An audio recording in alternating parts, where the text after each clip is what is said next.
multi-entity ERP, they are going to say that if you have this collaboration between your plants, where one of the plants are going to produce the material and then you are supplying it to the other plant and you are sort of assembling it there, so you should be keeping these processes inside your ERP.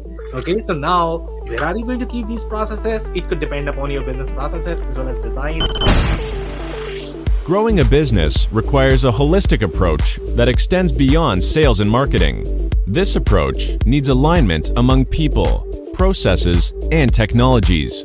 So if you're a business owner, operations, or finance leader looking to learn growth strategies from your peers and competitors, you're tuned into the right podcast. Welcome to the WBS Podcast, where scalable growth using business systems is our number one priority. Now, here is your host, Sam Gupta. Hello everyone, welcome to today's show. And if you are joining for the first time, this is part of our industry series for which we meet every Tuesday at 2 p.m. Eastern. We review one vendor or the solution. And for today, we have one more vendor from the supply chain community. It's called SupplyOn. You know, what a name, right, Andy? You are probably going to have a joke for their name. Supplies on. Some pun in there somewhere, yeah. Yeah. So we are going to have a lot of fun discussing that. Before we do that, we are going to start with everybody's intros. I am going to start with my quick intro. Sam Gupta, principal at Elevate IQ. Elevate IQ is the independent ERP and digital transformation consulting firm. On that note, I'm going to hand over to my friend Andy for his intro. Well, thank you very much, Sam. And as always, thank you for inviting me to attend. I've been involved in ERP software for manufacturing companies all my life. I've worked all over North America. I've helped over 1,000 manufacturers, I'm sure. And I've written a book that helps companies evaluate how to uncover the truth about ERP software before they buy. And Sam and I were just chatting, asking him if I had any webinars coming up. And I do on August 13th, but I'm sure we'll have a few more Tuesdays where we can announce that in the future. Thank you so much. Okay, amazing. And guys, join the webinar. Andy does a wonderful job, and his partner, they are always willing to educate, just like this forum. So please join there. On that note, Shrestha, do you want to introduce yourself? Yeah, thank you, Sam. Hi, everybody. My name is Shrestha Das, and I'm part of the marketing team at Elevate IQ. And I'm super excited to be here today. Okay, amazing. Thank you so much for being here once again. And if you're in the audience and joining for the first time, make sure you guys post your questions, comments. We typically incorporate them during the review itself. We would be touching them. So we are looking forward to reviewing them. On that note, I'm going to start with the quick briefing of this solution.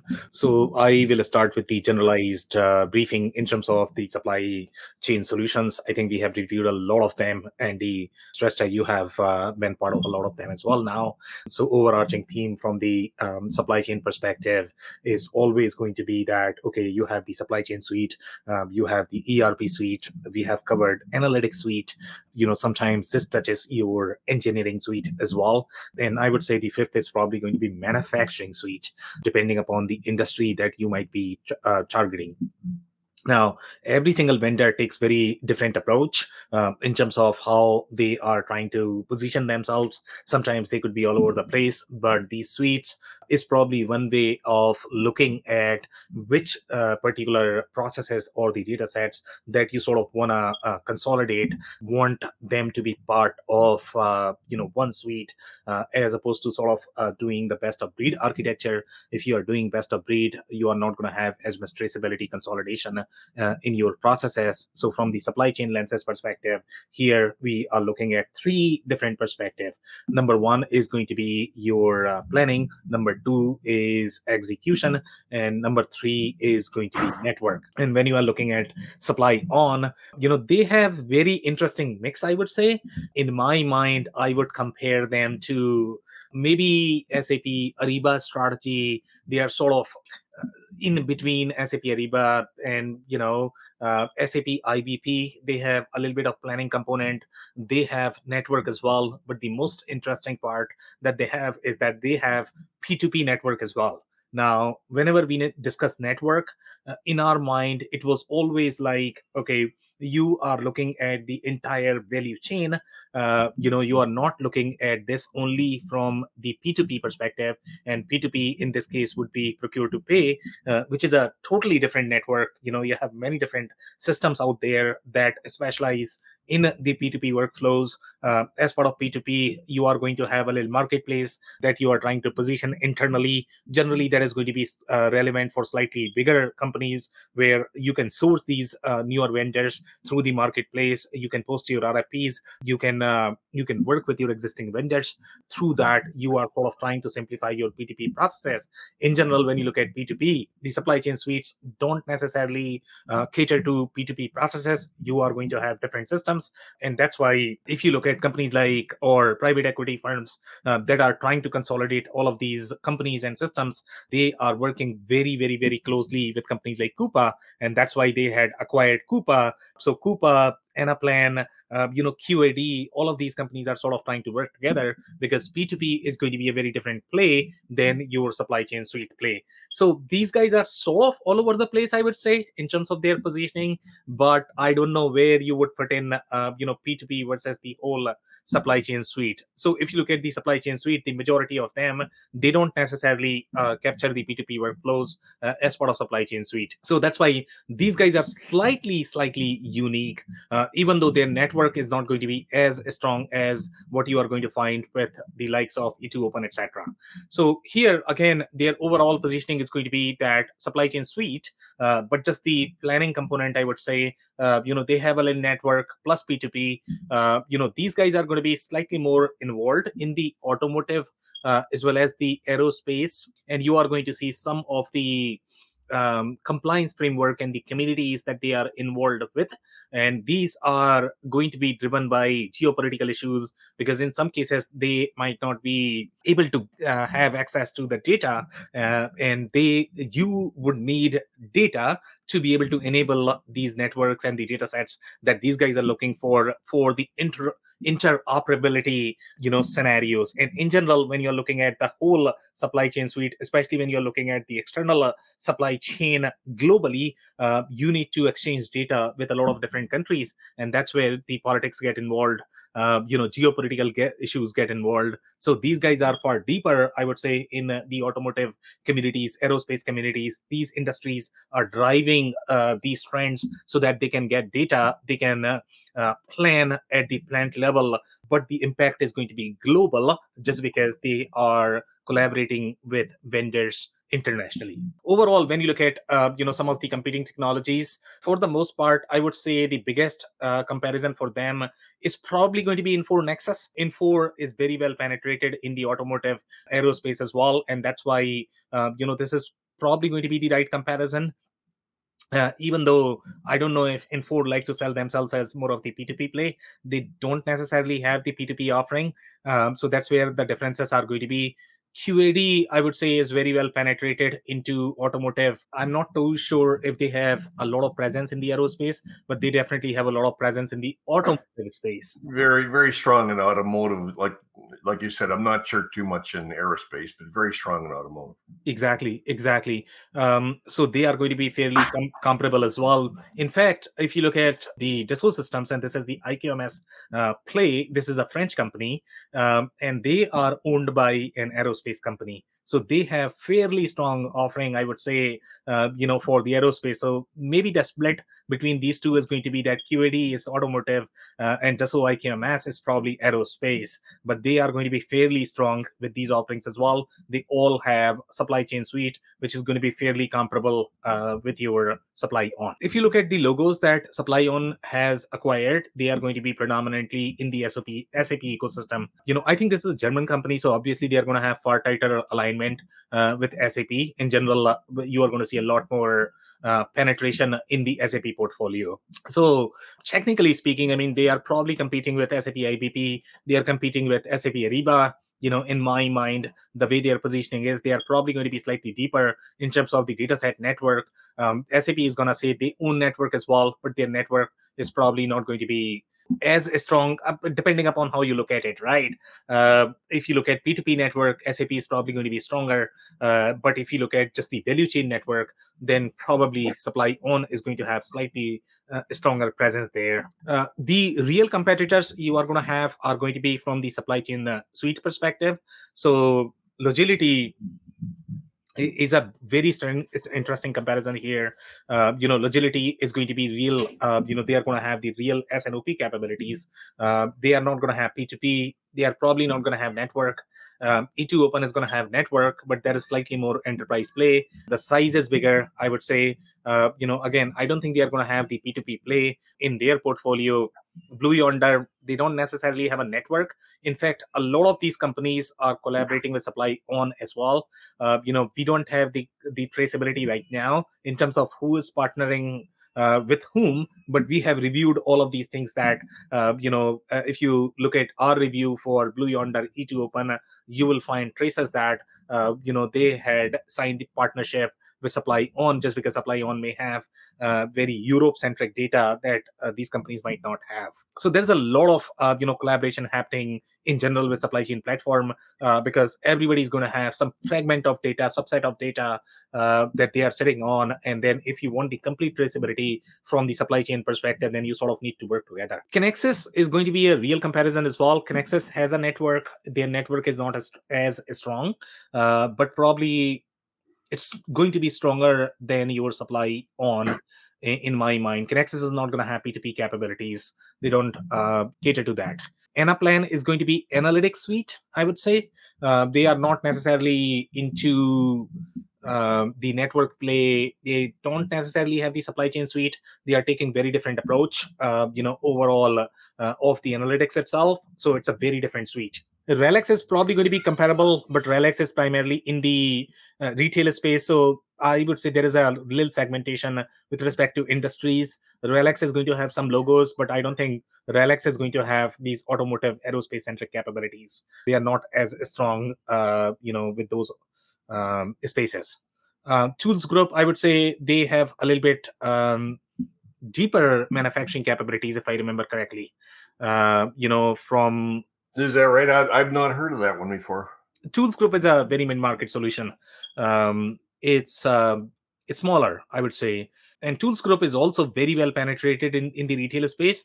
And I may be mixing that with, I would say, the last one that we had reviewed was OEM, right? OEM, what is that? OMP, sorry, not OEM, OMP. So OMP has far deeper manufacturing capabilities. Logility has far deeper manufacturing capabilities. But Tools Group is a much smaller solution. O9 Solutions is going to be slightly more enterprise solution. Project 44 does this more from the transportation perspective. So everybody has very, very, very, very different offering, even though when you are going to look at them, they all might appear very similar, that everybody is trying to do supply chain control tower, supply chain network, supply chain analytics, but they are very, very, very, very different. One Network Enterprises is probably going to be a decent comparison as well. I would say their network is very strong. But again, the network is not going to be as strong as your E2 Open. And Open Text is a very, very, very, very different play. Even though they have network, they are doing similar things, but it's a very different product. So overall, from the industry perspective, they have automotive, aerospace. Railway is a very interesting industry. I don't think we have seen anybody else doing railway, so which is very interesting. Plant engineering, which is kind of the subset of, I would say, automotive. I don't know if that is a different industry. I have personally never seen anybody using the term plant engineering. So it's very interesting that these guys are using. Maybe there is a little, supply chain play there, and that's why they might be using that term. But they have a little presence in electronics, health tech, home appliances, equipment. But for the most part, they are predominantly present in automotive as well as aerospace. I think we have already covered this point. Yeah, I think we are good here. The only other point that I would like to touch on this diagram is they are trying to segment this between three buckets. Number one is order, number two is shipment, number three is payment. But again, this is a very, I would say, slightly more logistics service provider perspective, even though they have payment here, self-billing, invoice, but this is a very supply chain perspective. And in general, when I say supply chain, that means 3PL. So even though they have invoices and billing and reconciliation, vendor collaboration there, but that is going to be only the sort of the vendor invoices, transportation invoices. This is not the real invoice that would go inside your ERP. So there is a little layer there that you need to pay attention and you need to keep in mind. Here they are saying forecast purchase order. Concessions is a very interesting term that they have used. Vendor managed inventory has very unique processes, and we are going to touch on them in just a second. And these guys are really involved in that space. Enabling that business model is very tricky in general, and that's why they are doing really well in the automotive space. And then other things are probably going to be common with the other products as well. For example, let's say if you look at dispatch advice and goods receipt status, that is all very common. But the major differentiator here is going to be in that vendor managed inventory, and that's why they are really relevant in the automotive and aerospace. Okay, if you guys don't have any other comment, I'll keep moving here. So here they have provided a diagram, and that's coming from their site. This is really good because they are covering all of the processes that you are going to require in your manufacturing supply chain. And these guys are covering this more from the automotive aerospace perspective, and all of those are going to have these processes. We have seen layers of these, inside Logility. They had a little, the QC component, the PLM component. Then we have seen this with OMP as well. They had a lot of these capabilities, but nobody had really captured this from the overarching perspective, the kind of different processes that you are going to have inside your supply chain department. So here they are saying sourcing, APQP, capacity, demand, production, transport, delivery, receipt, invoicing, quality, and ESG is the new capability that most of the companies that are going to be in the supply chain space are asking. And this is also a very interesting diagram here where you have all of the tiers involved, and they all are collaborating together to come up with the forecast, because everybody needs to share their data for the other dependent companies to be able to forecast their capacity, plan their production. If they are not able to plan it, then they might, the other people who are going to be dependent upon them are probably going to run into issues. Does this chart of the different tiers, is that just saying that the product can fit any size company? Is that what that's saying? No, I would say this is more of the industry view in terms of how the industries are collaborating. So, for example, let's say if you look at the OEM from the automotive perspective, obviously they are going to be, let's say, GMs of the world or Toyotas of the world. That's the OEM, right? Who is the tier one? These are going to be larger, larger vendors. For example, let's say if you look at aerospace, then you are looking at somebody like Collins, which is a humongous company in itself. So now GM and Honda, they are not going to work with, let's say, these smaller vendors, right? They are going to hire much bigger vendor, and then they are going to have their tier two suppliers. Then you are going to have tier three, but everybody is sort of inheriting the demand, right? And everybody is dependent upon, okay, hey, tier two, you tell me what you want, I will produce for you. But let's say if tier three is not able to meet their targets, then tier two is going to fail. If tier two is not able to do that, then tier one is going to fail, and then OEM is going to fail as well. Because of all of that. So that's why the joint planning is really important in these industries, because it's really intertwined. I don't know if that answers your question, Andy. Yeah, thank you, Sam. Yeah, of course. And again, this is the supply chain suite is really the industry view. It's not the whole four wall view, that you're going to find with the ERP vendors. So again, the perspective is very different when you look at the supply chain suites. Since these guys are dealing at the industry level, that's why the geopolitical issues are going to be far more relevant here, because you are dealing with a lot of international suppliers. There are going to be some parts that you might not be able to produce. You are dependent upon those countries because they are the only ones who can source those materials or parts. So that's why this is very, very, very different and interesting. And that is the perspective that is mentioned in this point as well. Here they are saying control or in all interactions between your corporation and your community. And community is all of the vendors and suppliers that you are working with through one single access point with unified identity and access to all applications and networks. That's a little stretch in the description, I would say. Even though you are sort of providing them the portal that they are able to access, they are able to download the data. You have a little control in terms of what data sets you want to share with them. In general, if you open that connection with your ERP, that's far riskier in my mind. So this is probably a better architecture in general to be able to plan your supply chain. I don't know if I have any other points here. I'll keep moving if you guys are okay. Okay. Overall, if you look at the number of partners that they just have 140,000 qualified partners. Okay. If you look at the comparison between E2 Open and Project 44, they have a lot more partners in general. Even though Project 44 is going to be just the transportation view, so their community is full of transportation companies. That is going to be your carriers, any other companies, service providers that are going to be involved with the transportation value chain.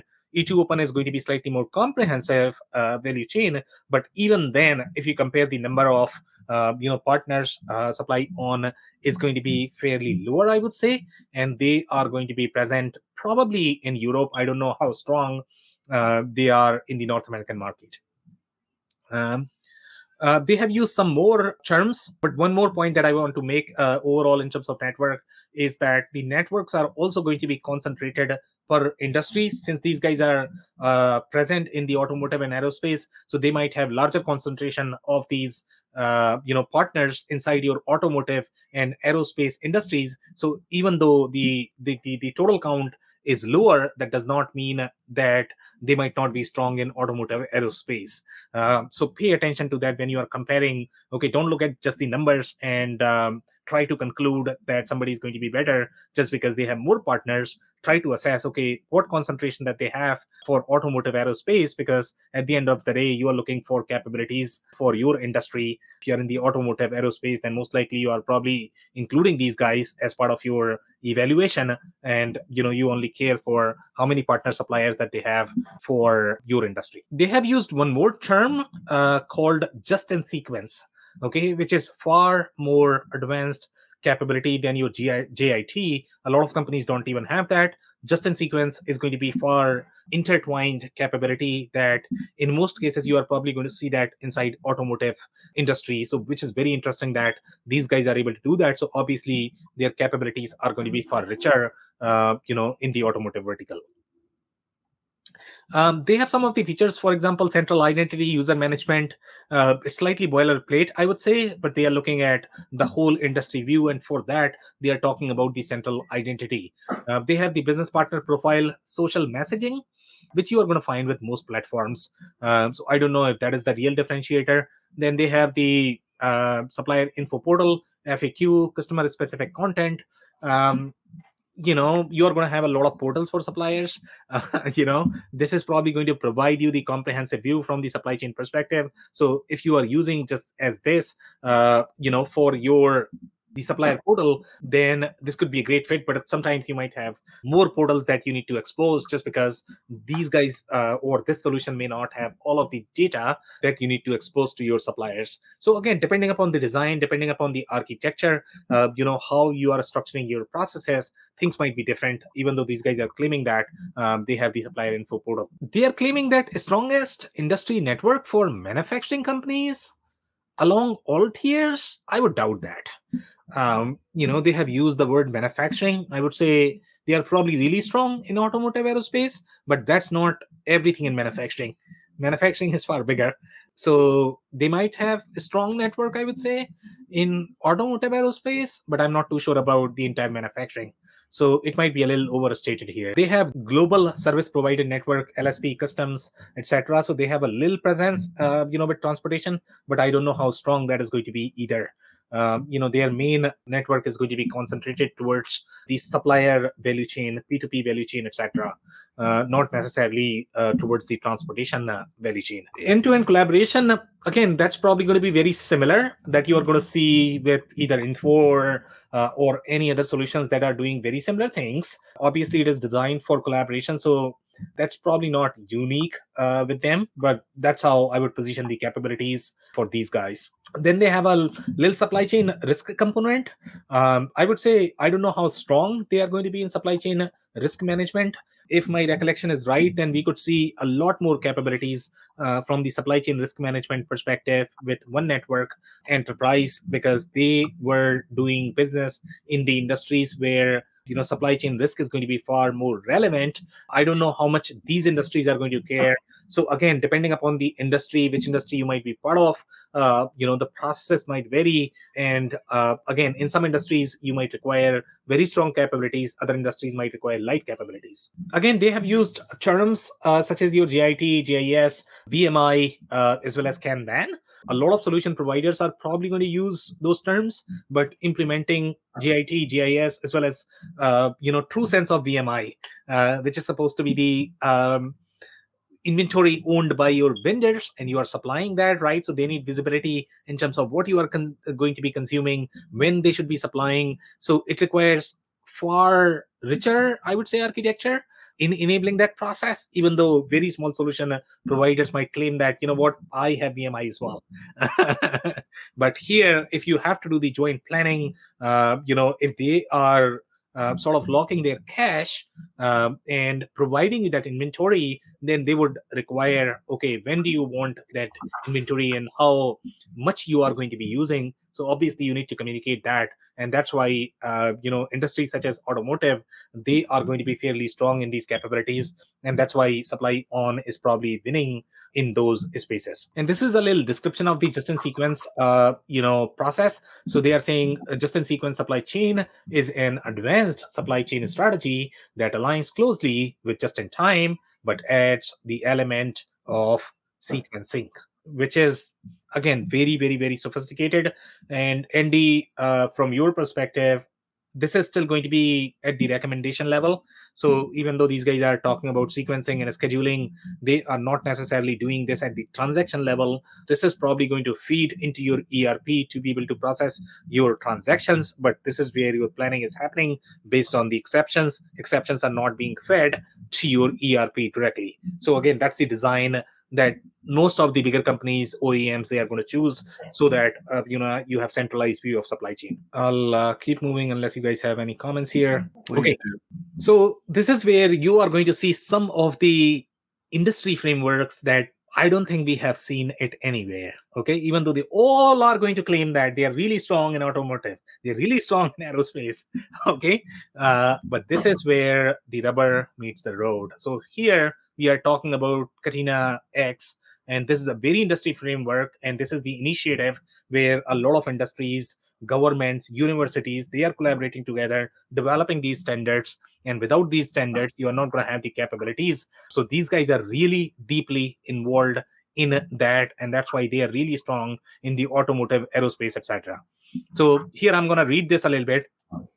So automotive industry sovereign data exchange with interoperability for companies involved, demand and capacity management, traceability of production parts, increasing sustainability by reducing CO2 emissions. And again, government is going to be involved there because there are compliance processes there. You have things such as your e-invoicing, which is fairly prevalent in Europe, geo. And again, universities are going to be involved, so there are not going to be very many players that are going to be involved in this process, and Supply On is very visible there, and that's why they have very unique capabilities for automotive as well as aerospace. Here they are trying to describe, okay, what Katina X is. Katina X is a new decentralized data space for the automotive industry with common standards for sovereign data exchange between companies along the entire value chain. Again, we are looking at the industry level as opposed to looking at the company level, and that's where the major challenges are. Use cases include demand and capacity management, which is a similar verbiage that you are going to find with the most supply chain solutions. But again, here you are dealing with the industry level, which is very, very, very different. Traceability of production parts, increasing sustainability, for example, by reducing CO2 emissions, typically business processes involving multiple supply stages. Again, when you read this, it's not going to appear very unique, but when you have to do this at the industry level, it's a very different capability that they have. Katina X standards ensure that apps from different providers are interoperable. And this is almost like the way we have seen trends in the healthcare space, where interoperability is prevalent, even though your physician, even today, they might not be able to communicate with the hospital. They have standards, but the systems are broken to an extent that there is not much communication happening. And even if they claim that they have communication, but it's broken. But here they are trying to enable very similar interoperability. You are going to see this trend in the pharma industry as well. They are working on very similar issues. The products that are going to be positioned for pharma, they are going to be far deeper in the supply chain risk space. And that's why if you look at the industries that your one network enterprise targets, they are very, very, very, very different compared to your supply on. So here they have one of the largest logos in the supply chain space. Okay, they are working with customers such as your BMW group. Can you believe this? Okay, then you have the Borg, Werner, you have Bosch, you have what, Continental. A lot of them are very Fortune 500 companies in Germany, I would say. And I think they are from there. So that's why you have a lot more logos from there. And their network is going to be predominantly from there, depending upon where these companies are collaborating, because their network is developed based on the logos that they have won over time. So let's say if they get BMW, they have all of the suppliers from BMW, and now if they have to go to the next one, then they simply need to hire and recruit the additional suppliers that the other companies are going to require, and that's how they sort of multiply their network. They develop these capabilities. So that is one way of looking at it, that okay, if you are going to be part of your BMW ecosystem or in an industry where they are going to be present, then you are going to find a lot more suppliers for you. Then you don't have to recruit, you don't have to convince them, persuade them to join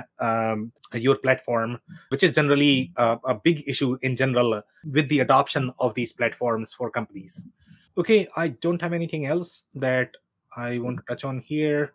I'll keep moving. Okay, so here some more comments, and this is coming from Bombardier, and this is the able to manage the complexity as much as Airbus.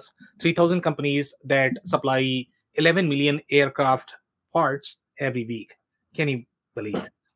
Okay, even though supply on, when you look at that, you are going to feel that that's probably a very small solution, because they are not going to be as popular, but they are working with very large enterprise logos, and they are able to manage their network. Guys, this is a big deal. And 46 systems are feeding to this to provide end-to-end supply chain visibility. And these 46 systems are going to be, they might have many different ERPs that they might be running. They might have other systems where they might be getting this data from. They might have engineering systems. They might have systems that might be collaborating with your vendors. They might have systems where you might have industry data feeds, and they are bringing all of this together to be able to plan their supply chain. They are saying 700 suppliers are already using the joint collaboration platform, and 300 connected their inventory management system to this system. And so this is the whole ERP to ERP connectivity at the industry level. That's a big deal, guys.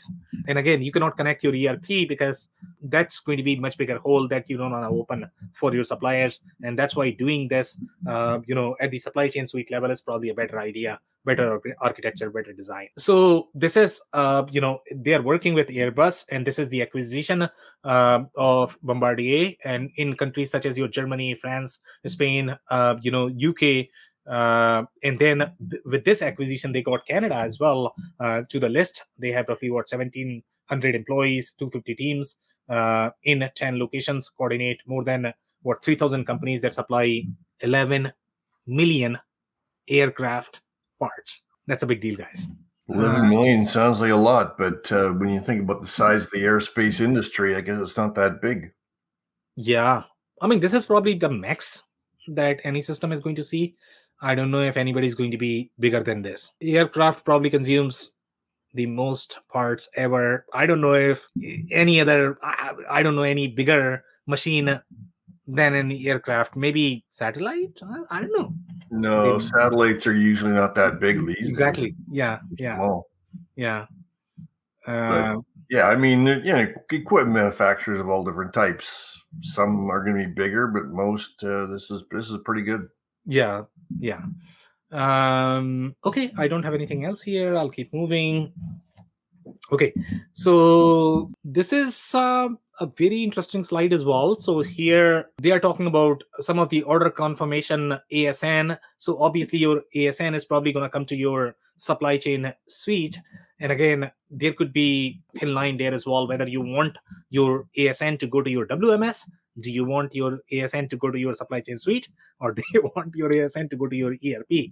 There could be political fight in the company, but in general, if you are using this platform as your supply chain suite, then you probably want to get here, and then you want to feed any of the intel that you are going to compute based on this trigger, and then feed to your WMS ERP, because they are going to be slightly more downstream systems in my mind, because these guys are dealing more at the macro level. But depending upon the architecture, depending upon how it is being used, it could go either ways. But these guys are talking about, based on the ASN, they are sort of forming the basis for a continuous digital procure to pay processes. So are you managing entire sourcing in P2P inside this platform? That could be interesting. Then how is your WMS going to coordinate with this? Is WMS going to be downstream from your ERP, and this is sort of upstream? This is probably feeding your ERP is probably feeding your WMS. So again, that could be a very interesting architecture. So again, do some work there in terms of how these systems are going to communicate with each other, because this is going to have a lot more moving pieces in general compared to other suites. For example, let's say if you go for something like E2 Open Blue Yonder, then they are at least combining your WMS TMS as part of the same suite, so that you don't have to figure out, okay, where does your WMS gonna fit in your architecture. In this particular case, you have to do this because you are dealing with two or three different vendors and many different moving parts and the integration points. Now they are talking about invoice, including automatic comparison with data from the preceding process of ordering, order confirmation, and ASN. Now that could be very interesting as well.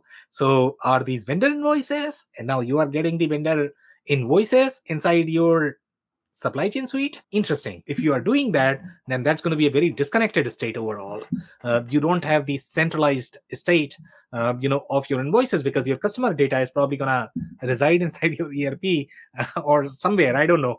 So this could be a very interesting architecture. If you are going to use P2P, and if you are going to keep these invoices there, then you have to figure out, okay, how it is going to interact with the other systems. They are saying this supports more accurate stock planning and a reduction in stock level on both sides of the supply chain.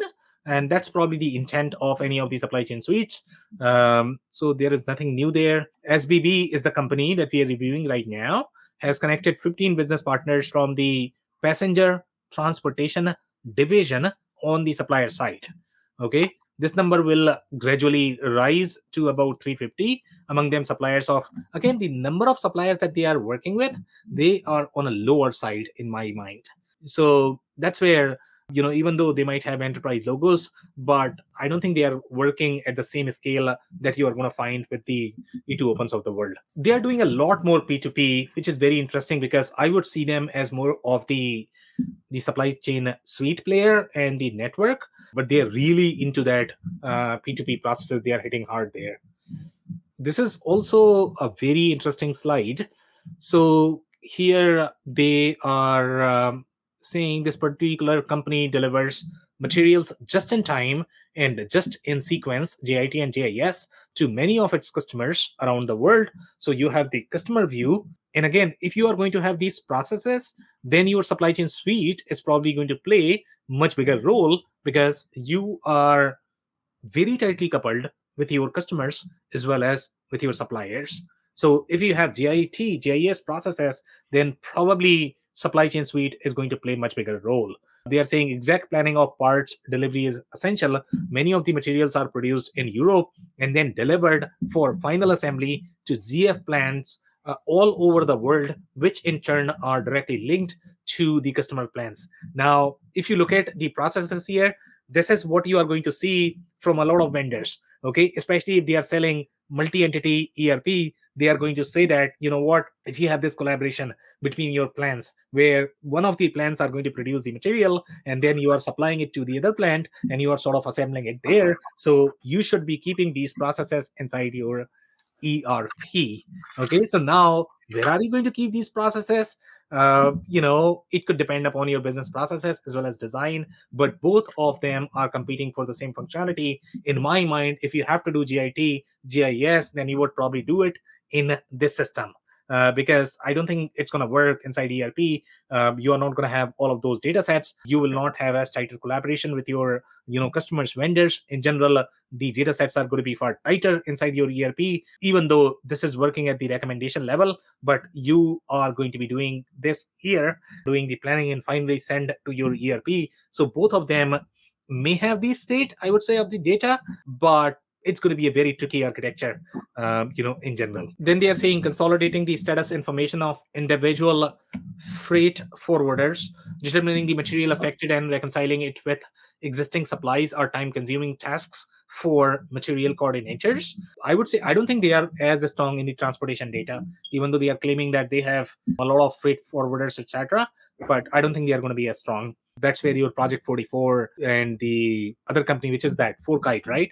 They are far stronger in general. The consequences were costly, special transports and adequate supply safety stock at the destination plant in order to prevent downtime at customer plants. Again, that's a very standard verbiage for any supply chain solutions, I would say. So there's nothing interesting there. Yeah. So here, one comment that they are saying that material coordinators could see the delays directly in their ERP system without having to log in to other platforms or make separate Excel calculations. So obviously they are publishing this intel inside ERP.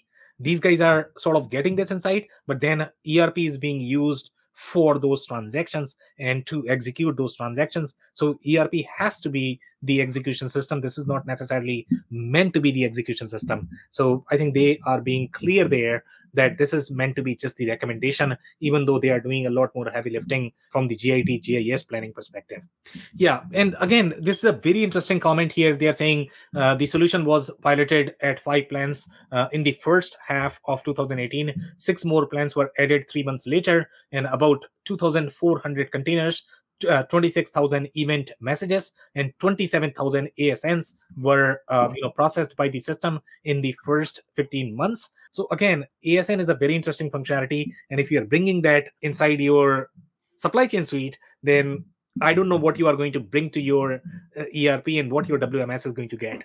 So again, very interesting architecture, and you need to think through all of different scenarios before you can lock yourself up in terms of okay, which design you are going to use, which architecture you are going to use. But they are doing a lot more heavy lifting that I would see that happening inside ERP or WMS. So this is a very interesting slide as well. So here they are saying number one, the diagram. So they have purchase order, they have dispatch advice, they have goods receipt. Now, where are these goods receipt coming from? Are they gonna come from your ERP, or are they gonna come from your WMS, because WMS is going to have some information about that, right? Then you have concessions. So since you are doing the vendor collaboration here, I don't think ERP is going to know about the concessions. So that's where you are doing a little, reconciliation. Complaints you are managing here. So again, that's very interesting. But in my mind, I think this is going to be slightly more 3PL view, depending upon how deep you are in your supply chain processes, in your transportation processes. Here they are saying OTD, they are saying these are different KPIs that they are able to compute. So you have daily average, you have concessions rate, and then item escape rate as well, which is very interesting KPI. Okay, so they are saying with their suppliers, for example, for concessions and complaints management, including BD processing. In addition, a collaboration tool for on-time delivery is available to align KPIs with suppliers. Again, this is going to be the whole supplier collaboration piece, and that's why you are going to have these KPIs that are going to be aligned with that, and you need to bring all of the data sets that you are going to need to be able to enable that collaboration and print any of the KPIs that are going to be relevant from the supplier collaboration perspective. They are saying supply chain processes such as your purchase order and goods receipt. And again, that's where the lines are a little blurred, that you are actually getting that data here, but that is more of the execution data. But you need that data to be able to compute the KPIs. So I don't know which system is going to be the right system to be able to compute this. In my mind, if I were to design, For all of these KPIs, I would probably put it inside the data warehouse and then feed computed KPIs to whichever systems that you are going to need, because you need a centralized view. Everybody's sort of going to be competing with that centralized view, but your supply chain suite, ERP, all of them are probably going to be slightly more siloed view, with your data warehouse being the main view, especially if you're looking at the KPIs. Yeah, they are saying you have option to drill down into the data, which is great because these planners are probably going to need that capability. But again, this is going to be very planner centric view. Material coordinators, they are going to be able to see this, so this view is not necessarily competing with your ERP processes. ERP is going to have very different view in general, and sometimes some companies may have this data inside ERP as well. They might not use the supply chain suite depending upon what you are trying to do. What size of company would this be targeted at, Sam? Depending upon how deep you are in your external supply chain, I would say. So we have seen cases where very small companies need this a lot more than your ERP, to be completely honest. The reason for that is because if they are doing a lot of global collaboration, and if they have a lot of uncertainty with those global suppliers, if you are highly dependent upon suppliers, if your plant is going to be dependent upon your suppliers, then you probably need something like this. So do you think some smaller companies that don't even have an ERP could utilize this? Depending upon how deep they are in the supply chain processes, yes. Some of the retail companies, they don't have an ERP. They don't need an ERP. I mean, the main value of ERP is going to be with your MRP costing. For retailers, it doesn't matter. I mean, for them, ERP is just financials, financial reporting. Their ERP starts from GLs. Yeah, the funny thing is, I was just talking to a company last week, and the fellow was on Sage 300, which of course is the old ACPAC system. Yeah. And I just called him up and mentioned to him that there was talk at one time of them maybe replacing Sage 300 with an ERP. And he said, well, Sage 300 is an ERP. And I went, okay, now I've heard everything. To be completely honest, everything's an ERP these days. Yeah. Exactly. I think the way companies are using the ERP term, they almost mean that they are talking about software. I know. Yeah. Well, transactional software. Anything, accounting and other things. Anything that touches your not operational processes, anything related to processes. Everything is ERP these days. And that isn't what the purpose of an ERP system was when they first developed them. Yeah, unless you are talking about dance definition. Unless you are talking about a dance software, and in some cases, you know what? They might refer to it as ERP as well, because you are running the dance studio. So dance ERP. There you go. All right, I'll keep moving, guys. And when you're in sales, you have to learn how to dance, anyways. Yeah, exactly. Yeah, too much dancing in sales. All right, so some more comments here, and this is a very interesting view as well. And here, this is done more from the 3PL perspective. So they are saying Transfreight 3PL, and here this is Bosch, North America, and here they have the forecast, stock on hand, you have the goods receipt, and your supply on VMI is spitting ASN and performance data. Can you believe this?